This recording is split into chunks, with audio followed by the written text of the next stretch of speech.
السلام علیکم۔ آج کی اس ویڈیو میں ہمارا ناول ہے کیسی جیت کیسی مات۔ اسے سٹارٹ کرتے ہیں۔ جب وہ 2 دن عیادت کے لیے آ سکتا تھا تو ہفتے میں ایک بار 30 منٹ یا 30 سیکنڈ کے لیے نہیں آ سکتا تھا۔ وہ اتنا خود غرض ہے، اسی لیے میں اسے پسند نہیں کرتی۔ یعنی وہ کیا ثابت کرنا چاہتا ہے کہ میں خود اپنی وجہ سے زخمی ہوئی، اور جو اس نے کالا کوٹ اور ہیٹ پہنا ہوا تھا، اور پھر وہ میرے عین پیچھے کیا کر رہا تھا۔ اس کا ایک ہاتھ بھی جیب میں تھا۔ یقیناً اس کے ارادے نیک نہیں تھے، اور اگر نیک تھے ہی تو وہ پھر میری عیادت کے لیے کیوں نہیں آیا؟ پوائنٹ ہے یا نہیں؟ آج بھی کوئی نہیں آیا۔ ایک تو یہ منحوس لیزا کو عادت ہے کیلنڈر کے سامنے کھڑے ہو کر دائرے بنا بنا کر ایونٹ لکھنے کی۔ 3 تاریخ پر اس نے شیزا ٹریجڈی کرچ کرچ لکھا ہوا ہے، اور 7 تاریخ سے 15 تک وہ آج بھی نہیں آیا لکھا ہوا ہے۔ میں تمہارے گلیس چہرے پر تیزاب پھینک دوں گی لیزا۔ کچھ تیزاب ماؤتھ واش کے طور پر بھی یوز کر لینا۔ اتنی گندی دوائیوں کی بو آتی ہے، جیسے ہی منہ کھولتی ہو ناک بند کرنی پڑتی ہے۔ میں نے کچھ اٹھا کر اس کے منہ پر دے مارنا چاہا، لیکن سامان تو میسر تھا لیکن ہاتھ نہیں۔ دونوں ہاتھ کوہنی تک پلستر میں تھے۔ اگر بارش نہ ہو رہی ہوتی اور میں نے کچھ زیادہ ہی خوف زدہ ہو کر خود کو پیچھے نہ گرا دیا ہوتا تو ہاتھ زخموں سے مبرا ہوتے۔ یہ تمہارے لیے پھول آئے ہیں۔ جینی کمرے میں آئی۔ کون دے کر گیا ہے؟ لیزا نے چٹ پکڑی اور پڑھنے لگی۔ پھر بوکے میرے سرخانے رکھ دیا۔ میں نے منہ پھیر لیا۔ 15 دن بعد یاد آیا تھا پھول بیچنا۔ ڈسٹ بین میں پھینک دو انہیں۔ اچھا، لیکن کیوں؟ مجھے نہیں چاہیے اس منحوس انسان کے بیچے ہوئے پھول۔ کس انسان کے؟ آہد کے۔ یہ آہد نے نہیں، تمہاری جم انسٹرکٹر نے بیچے ہیں۔ دیکھا کیسا خود غرض انسان ہے وہ، میری بے عزتی پر بے عزتی کروا رہا ہے۔ وہ دونوں ہنس رہی ہیں اور میں بس رو دینے کو ہوں۔ یونیورسٹی کے باغ سے پھول توڑ کر بوکے ضرور بنایا، لیکن اسے گلاس میں ڈال کر کھڑکی کے پاس رکھ کر کافی مگ اور کھلی کتاب کے ساتھ اپنی تصویر لے کر فیس بک پر پوسٹ کر دیا۔ ویسے بھی اپنی کمینگی پر دل ہی دل کافی خوش تھا۔ اور کیوں خوش نہ ہوتا؟ کتنا رویا کر رہا، زخمایا گیا تھا میں صرف اسی کی وجہ سے۔ اب یہ تو نہیں ہو سکتا تھا کہ میں ہر روز $5 خرچ کر کے بوکے لے کر اس کے پاس جاتا اور اس کے پھولے ہوئے منہ کی پرواہ نہ کرتے ہوئے اس کے گلدان میں لگا دیتا۔ اس مہنگائی کے دور میں اتنی بڑی قربانی کون دیتا ہے؟ محبت اپنی جگہ، لیکن بچت بھی کوئی چیز ہوتی ہے۔ ویسے بھی میں ایسی محبت کے حق میں نہیں جو آپ کو کنگال کر دے۔ اگر وہ کھڑکی میں بیٹھ کر میری آمد کا انتظار کرتی ہے تو پھر کیا ہوا؟ میں نے بھی تو ڈینٹسٹ کے پاس بیٹھ کر اپنے آدھے ٹوٹے دانت کی جڑ نکلنے کا انتظار چلا چلا کر کیا تھا، اور پھر ایئرپورٹ کے پاکستانی ڈاکٹر نے تو مجھے سن کیے بغیر ہی سلائی کیا تھا کہ میں بس سنا ہی تو گیا تھا۔ کتنا کچھ سہا تھا میں نے، اور وہ کھڑکی کے پاس بیٹھی میرا انتظار کر رہی ہے، وہ بھی گردن تانے، منہ پھولائے، ایگو سے دماغ بھرے۔ اس کی فرینڈز نے مجھے پھولوں والی بات سنائی تو میں بے اختیار ہنس دیا۔ پتا نہیں یہ لڑکیاں اتنی ضد کیوں کرتی ہیں، ناک کو اوپر اٹھا کر رکھتی ہیں کہ ناک نہیں رہتی، مسٹر بین کی ناک میں بدل جاتی ہے۔ میں نے اس کے لیے ایمبولینس بلوائی، اسے ہاسپٹل میں ایڈمٹ کروایا، اس کے روم میں اس کا حال چال پوچھنے گیا، پھر بھی اس کا منہ پھولا رہا، جبکہ وہ مجھے ایئرپورٹ پر اور پھر کاروں کی نمائش پر اکیلا چھوڑ کر چلی گئی تھی۔ اس لیے میرا ماننا ہے کہ مرد کا ظرف بڑا ہوتا ہے، وہ معاف کر دیتا ہے اور دوستی کا ہاتھ آگے بڑھا دیتا ہے۔ جس وقت مجھے ایمبولینس میں پٹکا جا رہا تھا، اور میں تکلیف کی شدت سے کراہ رہی تھی تو وہ منہ چھپا کر ہنس رہا تھا۔ اتنا چھوٹا ظرف ہے اس کا۔ جس وقت مجھے روم سے شفٹ کیا گیا اس وقت وہ نرس سے گپیں لڑا رہا تھا، کافی اور برگر کھا رہا تھا۔ میں میڈیسن اور ٹرپ پر آ گئی تھی اور وہ جیب سے چاکلیٹ نکال کر کھاتے ہوئے کھڑکی میں کھڑا سوخانی بارش کو انجوائے کر رہا تھا، جیسے پاکستان میں تو کبھی بارش ہوئی ہی نہیں تھی۔ وہ تو صحرا میں رہتا رہا تھا، گرجتے چمکتے بادل، ٹپ ٹپ پڑتی بوندیں اس نے خواب میں بھی نہیں دیکھی تھی۔ عامر خان کی طرح وہ تو کرکٹ کھیل کھیل کر تھک گیا تھا، لیکن ساون تھا کہ آ کر نہیں برس رہا تھا۔ ویسے تم گھری کیسے؟ مجھے گھرا کر وہ پوچھ رہا تھا اور زیر لب ہنس رہا تھا۔ میرا ہونٹ تھوڑا سا زخمی تھا، بینڈیج لگی تھی، ڈاکٹر نے بات کرنے سے منع کیا تھا، ورنہ میں آواز سے نہیں انداز سے بتاتی کہ میں کیسے گھرائی گئی تھی۔ رات 10 بجے تم مسٹر مائیکل کی شاپ پر سموسے پکوڑے لینے گئی تھی۔ یہ سموسے لے لیے تھے لیکن چٹنی لینا بھول گئی تھی۔ میں اس کی چٹنی کرنا کیسے بھولوں گی اب؟ کھڑکی سے اپنا نظارہ برسات موہر کر کے وہ میرے بیڈ کے پاس آیا۔ عجیب ہو تم لڑکیاں، ایمرجنسی میں بھی کہیں جانا ہو تو ہیل پہننا نہیں بھولتی۔ مسکارا، کاجل، لپ گلوس، میچنگ کوٹ، شرگ، اتنا کچھ یاد رکھا تھا تو یہ بھی یاد رکھ لیتی کہ گھرتے ہوئے اپنا توازن کیسے سنبھالتے ہیں۔ اگر تم سڑک پر گھرتی تو شاید اتنی زخمی نہ ہوتی، لیکن تم سڑک اور فٹ پاتھ پر آدھی آدھی گھری، اور پھر میری شکل دیکھتے ہی تمہیں کیا ہو جاتا ہے؟ کیوں اتنا بخلا جاتی ہو؟ ٹھیک ہے میں بہت ہینڈسم ہوں، مجھے اتنا نقصان پہنچانے کے باوجود تم میری خوبصورتی کا زیادہ کچھ نہیں بگاڑ سکی، لیکن اس کا مطلب یہ نہیں ہے کہ تم اپنا احساس کمتری ایسے بخلا کر ظاہر کرو۔ اور وہ تمہارا بیگ، کل ملا کر یہی کوئی 16 بینڈیج لگی ہیں تمہارے منہ پر۔ جب وہ خنجر اور تلواریں تمہاری کھال میں گھسی ہوں گی تب تمہیں معلوم ہوا ہوگا کہ لاہور کا ایئرپورٹ میری چیخوں سے کیوں گونج اٹھا تھا۔ مجھے یاد ہے جب میں نے گردن موڑ کر تمہیں دیکھا تھا تو تم شانے اچکا کر گارڈ کو لاپرواہی سے کچھ بتا رہی تھی اور بار بار اپنی نیل پالش چیک کر رہی تھی۔ میں نیل پالش تو نہیں لگاتا، ورنہ میں بھی تمہارے گننے پر یہی سب کرتا، لیکن میں بہت زیادہ رحم دل انسان ہوں تمہاری طرح۔ میں وہاں تمہیں اکیلا چھوڑ کر بھی جا سکتا تھا، لیکن میں تمہیں ہاسپٹل تک لایا۔ اب اتنا کچھ کر لیا ہے تو یہ مت سمجھنا کہ میں تمہارے ڈیوز بھی بھروں گا۔ اور وہ چیخیں، کیا برانڈڈ چیخیں مارتی ہو یار تم؟ مہنگی ہوں گی نا کافی، ہے نا؟ لمیٹڈ ایڈیشن ہوگا ان کا، یا پھر ڈاؤن لوڈ کی تھی کسی ویب سائٹ سے یا کسی بل میں منہ دے کر؟ میں نے ہاتھ کے اشارے سے اسے دفع ہو جانے کے لیے کہا، لیکن وہ کھڑکی میں کھڑا لگان میرا مطلب بارش دیکھتا رہا۔ کچھ دیر بعد باہر گیا اور ایک کپ کافی اور لے آیا۔ اگر میرے ہاتھ پیر سلامت ہوتے اور مجھ پر گنودگی طاری نہ ہو رہی ہوتی تو میں اس پر گشی طاری کر دیتی۔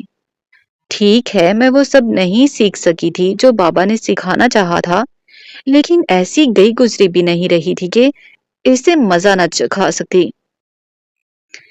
میری زندگی ایسی گئی گزری بھی نہیں تھی کہ میں اس کے کمرے کی کھڑکی کے نیچے کھڑا ہو کر ایک پھول ہونٹوں میں دبا کر اسے دنیا کی خوبصورت ترین لڑکی ہونے کا احساس دلاتا رہتا۔ ہاں البتہ اس کی کھڑکی کے نیچے سے گزر کر لیزا کو آواز دے کر میں کافی کے لیے ضرور بلایا کرتا تھا۔ بیمار لوگوں سے جو دوائیوں کی بو آتی ہے نا، وہ مجھے بہت ناگوار گزرتی ہے۔ پھر وہ تو بیمار شیرنی تھی، اس کے چمکتے ہوئے پنجے مجھے نیچے اتنی دور سے بھی نظر آ جاتے تھے۔ اس کی آنکھوں کی گرمی مجھے جھلسا رہی تھی آنکھ دبا کر میں نے لیزا سے کہا۔ ایک بار تو ایک موٹی سی فائل میرے سر سے کچھ انچ دور جا گری۔ سر اٹھا کر دیکھا تو کھڑکی بند ہو چکی تھی۔ میں زیر لب ہنس دیا۔ تو وہ مجھے زخمی کر کے اپنی فرینڈز سے دور رکھنا چاہتی ہے۔ کتنی معصوم اور بے ضرر تھی نا وہ۔ اگلی بار فائل کی جگہ ایک چھوٹا سا گملہ آیا جسے میں نے کیچ کر لیا۔ جو بھی تھا مجھے اس کی یہ عادت اچھی لگی۔ میں نے گملے کو عزت سے اپنے ہاتھوں میں تھامے رکھا اور اس کے کمرے کے دروازے پر دستک دی۔ 5ویں بار دستک پر بھی کام ان نہیں کہا گیا تو میں خود ہی دروازہ کھول کر اندر چلا گیا۔ بیڈ پر نیم دراز وہ کتاب پڑھ رہی تھی۔ دکھا تو وہ یہی رہی تھی۔ یہ گملہ تم نے مجھ پر پھینکا ہے؟ میں اس کی عین سامنے جا کر کھڑا ہو گیا، لیکن اس نے نظر اٹھا کر بھی نہیں دیکھا۔ یعنی وہ بہت زیادہ خفا تھی۔ دادی کہتی ہیں لڑکیوں کے دل چڑیا جیسے ہوتے ہیں، ننھے دل، بیچارے دل۔ گو اس چڑیا دل نے مجھ شیر دل کو کافی نقصان پہنچایا تھا، لیکن پھر بھی میں اس وقت یہ مان گیا کہ اس کی آنکھیں ڈبا چکی ہیں اور وہ انہیں مجھ سے چھپانے کی کوشش میں سر نہیں اٹھا رہی۔ گملہ مار کر اپنی یاد دلانے کی کیا ضرورت تھی؟ وہ بھی اتنی دور، اوپر سے۔ ایسی حالت میں تم اٹھی، ٹیرس تک گئی، گملہ اٹھایا، کتنی تکلیف ہوئی ہوگی نا؟ اچھا چلو، یہ لو گملہ، سامنے سے مار لو۔ اس نے سر اٹھا کر مجھے دیکھا۔ آنکھیں تو اس کی خشک ہی تھیں، لیکن یقیناً چڑیا دل رو رہا ہوگا۔ ہاں یہ لو، اگر تمہاری خوشی مجھے زخمی کرنے میں ہی ہے تو ہو جاؤ خوش۔ وہ ہو گئی خوش۔ اس نے اپنی خوشی پوری کر لی اور شیر دل چلا اٹھا، امی۔ وہ گملہ میں نے اس کے سر پر دے مارا۔ اب ایک انسان ایسے درخواست کر رہا ہے، منت تک کرنے پر آیا ہے، تو کیا میرا یہ فرض نہیں بنتا تھا کہ میں اس مانگتے کی منت پوری کر دوں؟ گملہ چھوٹا تھا لیکن پتھر کا تھا۔ جب اس کے سر پر پڑا تو گملہ سلامت رہا، لیکن اس کا سر، وہ صرف سر نہ رہا۔ سر نہ رہا اور سر قلم ہی ہو گیا۔ مجھے تو پھر سے سیدھے سیدھے ٹھوک مرنا چاہیے نا۔ جب ایئرپورٹ سے زخم کھانے شروع کر دیے تھے تو آگے کیسے دلار ملتا؟ دادی ٹھیک کہتی ہیں، گھر سے کھا کر نکلو گے تو آگے بھی کھانا ملتا۔ ایئرپورٹ پر شمشیریں ملی تھی تو یہاں گملہ کیوں نہ ملتا؟ تم سے کس نے کہا تھا کہ تم گملہ اس کے حضور پیش کرو اور ہاتھ باندھ کر کھڑے ہو جاؤ کہ آؤ شیزا، کرو میرا قیمہ؟ مجھے کیا پتا تھا وہ مار ہی دے گی۔ اب پتہ چل گیا نا۔ اب جان چھوڑ دے اس ریڈ بلٹ کی، اس سے پہلے کہ تیرا جسم تیری جان چھوڑ دے۔ منہ اچھا نہ ہو تو بات اچھی کر لیتے ہیں۔ سامنے والے کا سر ایسا گھرومری ہوا ہو تو بات بھی اسپرٹ پیناڈول جیسی ہی نکلتی ہے۔ اب تو نہیں جائے گا نا اس کے پاس؟ میں کیوں جاؤں اس کے پاس ایک اور گملہ کھانے، ایک اور گھرومر لینے؟ وہ خود کو کیا سمجھ رہی تھی کہ جب وہ سو کر اٹھتی ہے اور کھڑکی میں آتی ہے تو نیچے اس کے دیوانے دھکم بیل ہو رہے ہوتے ہیں؟ یہ جب وہ سن گلاسز لگا کر سر کو تھوڑا سا اٹھا کر سڑک پر چلتی ہے تو ٹریفک جام کر دیتی ہے، ورنہ اپنی ایک تصویر پوسٹ کرنے کی دیر ہوتی ہے اور سوشل میڈیا پر پکڑ دھکڑ مچ جاتی ہے۔ حقیقت یہ ہے کہ اسے تو فرمائش پر بھی سبزی کے ساتھ دھنیا مفت نہیں ملتا ہوگا۔ سبزی والے بھی اسے ہاتھ پر چپٹی مار کر بھگا دیتے ہوں گے۔ وہ سمجھتی کیا ہے خود کو؟ میری سمجھ میں نہیں آتا کہ جب میں نے گملہ اس کی فرمائش پر اس کے سر پر دے مارا تو میری فرینڈز سمیت وہ خود بھی کیوں منہ سجھا کر بیٹھا ہے؟ میرا قصور ہی کیا ہے؟ میں نے آج تک اسے کبھی کوئی نقصان نہیں پہنچایا۔ جو کچھ ہوا جب ہوا وہ اتفاق سے ہوا۔ جتنے بھی حادثے ہوئے وہ اتفاقی رائے یعنی بغیر جانے بوجھے ہوئے پھر بھی میری فرینڈز مجھے ذلیل کرتی ہیں، طنز کرتی ہیں۔ مجبوراً مجھے اسے سوری کہنا پڑا۔ پھولوں کے ساتھ میں نے اسے سوری لکھ کر بیچ دیا۔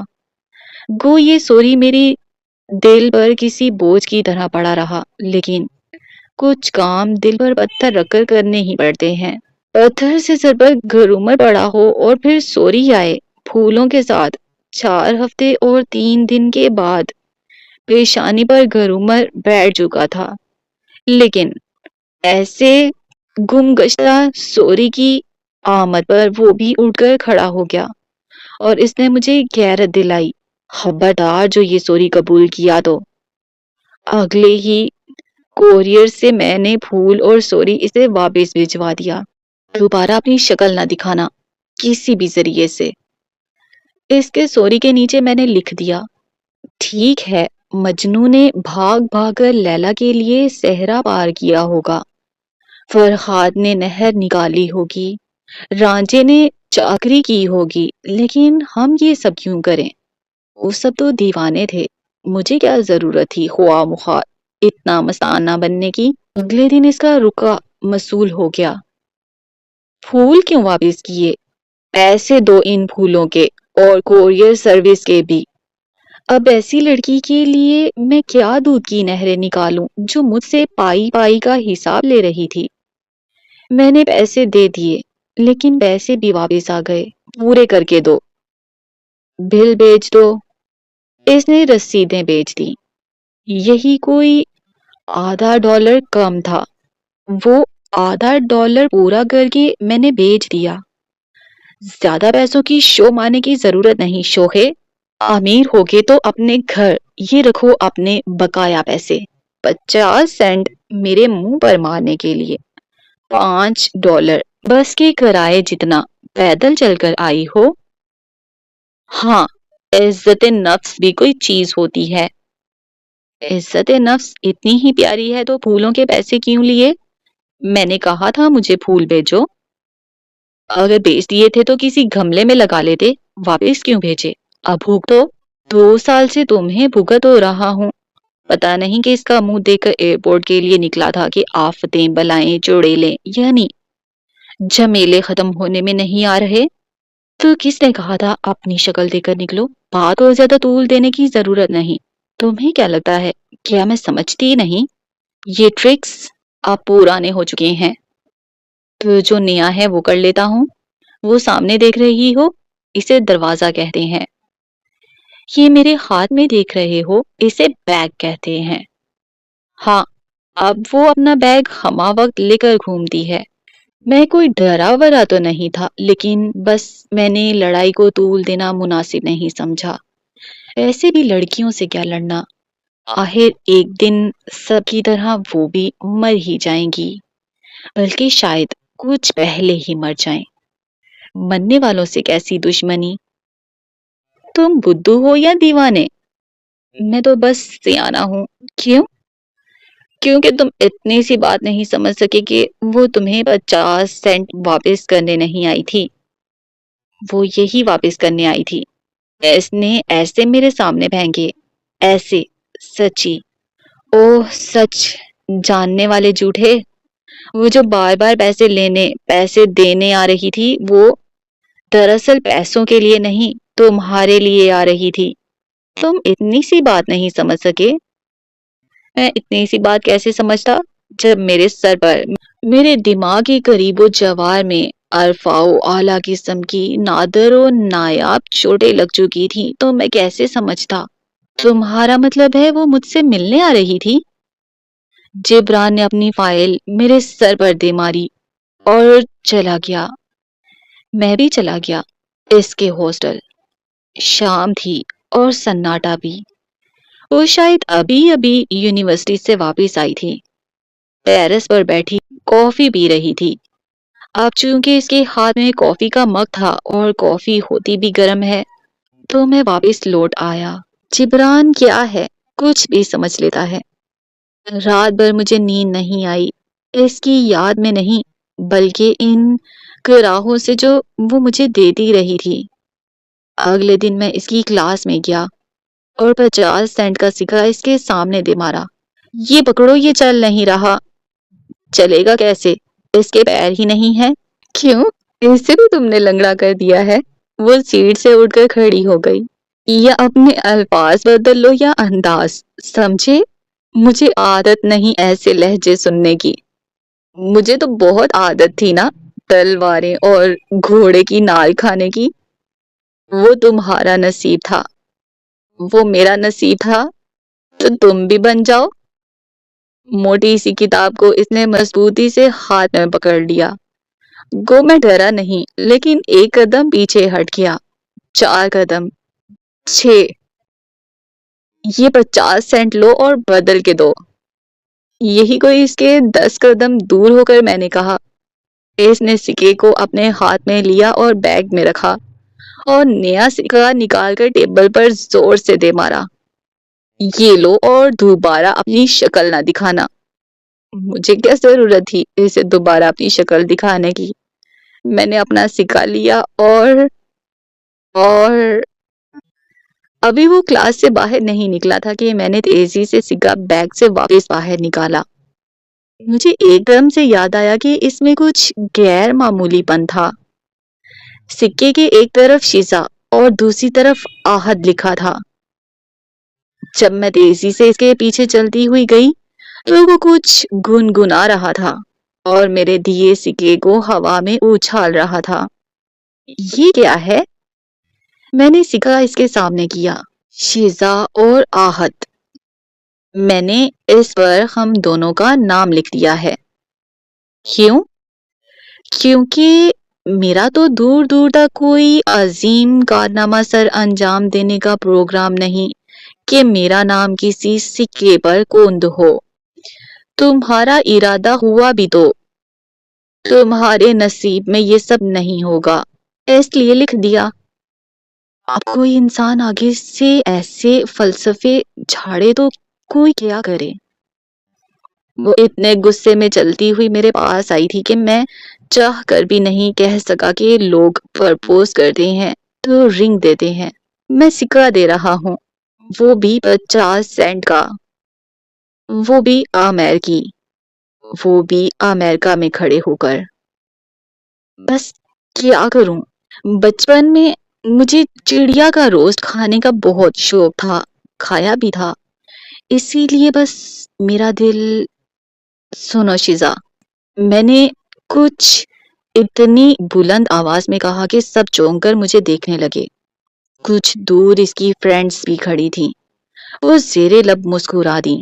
کیا ہے؟ مس شیزا پلٹ کر مجھے دیکھنے لگی. اس سکے پر میں نے ہمارا نام اس لیے لکھا تھا کیونکہ میرے پاس رنگ دینے کے پیسے نہیں تھے. وہ حیرت سے مجھے دیکھنے لگی. کیا تم پاگل ہو؟ کچھ دیر بعد وہ یہ کہہ سکی. ہاں, ہو تو چکا ہوں جب سے تمہارے ہاتھوں زخمی ہونے لگا ہوں. میں نے دل پر ہاتھ رکھ لیا اور تھوڑا سا جھک گیا. مجھے دیکھ کر سب ہنس دیے. بند کرو اپنا یہ ڈرامہ. ٹھیک ہے, ڈرامہ بند کر دیتا ہوں, فلم شروع کر دیتا ہوں. ہیروئن بنو گی میری؟ میں نے ہاتھ اس کی طرف بڑھایا, تھوڑا سا لہرایا اور مسکرا دیا. تم اب ویلن تو بن سکتے ہو لیکن ہیرو نہیں. اپنی مسکراہٹ کو روکنے کی اس نے کوشش کی لیکن ناکام رہی. سکے کو اس نے اپنی ہتھیلی پر رکھا اور پھر مٹھی بند کر لی. بدلے میں تم مجھے اپنا وہ بیگ دے دو. ہاں, کیوں نہیں. 4 قدم دور سے ہی اس نے اپنا بیگ پوری قوت سے میری طرف اچھال دیا اور میں بچ گیا. ضروری نہیں کہ ہر بار میرے ساتھ سب برا ہی ہو. جو اچھا تھا وہ میرے سامنے کھڑا تھا اور جو برا تھا وہ میرے بازو سے لٹک رہا تھا. جیسے میں یہ سکہ سنبھال کر رکھوں گی, تم بھی اس بیگ کو سنبھال کر رکھنا. اس کی آواز میں اتنی نرمی بھی تھی, مجھے آج پتا چلا تھا. لیکن اسے یہ نہیں پتا چل پائے گا کہ اس بیگ کی قسمت میں کیا لکھا جائے گا. اس سے اپنے زخموں کا بدلہ لے لوں یا یادگار کے طور پر سنبھال کر رکھ لوں؟ آپ کیا کہتے ہیں؟ کمنٹ باکس میں بتائیے گا۔